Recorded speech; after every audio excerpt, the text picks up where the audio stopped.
दोस्तों आप देख रहे हैं भोजपुरी खबर और आप लोगों को फिर से एक बार स्वागत है भोजपुरी खबर में। दोस्तों खेसारी लाल यादव के साथ गीतकार यादव राज ने एक फोटो पोस्ट किया है। उससे पहले चैनल पर नए आए हैं तो चैनल को सब्सक्राइब करें और वीडियो को लाइक एंड शेयर करें। दोस्तों यादव राज कोई परिचय के मोहताज नहीं है। इनका गाना एक आया था छठ सॉन्ग मेकअप लगावला के फेरा में। यह गाना आते ही बवाल मचा के रख दिया था।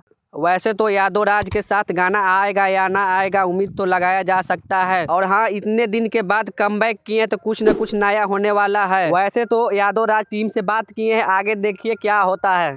वैसे तो पता होगा आप सबको कि खेसारी लाल यादव एग्रीमेंट में बंधे हुए हैं। बस हम सब यही कामना कर रहे हैं कि जल्दी से जल्दी खेसारी लाल यादव एग्रीमेंट से मुक्त हो जाए। वैसे कब आजाद होंगे एग्रीमेंट से खेसारी लाल यादव, नीचे कमेंट बॉक्स में कमेंट करें। इसी के साथ मैं इस वीडियो को यहीं समाप्त करता हूं। मिलते हैं अगले नए वीडियो के साथ।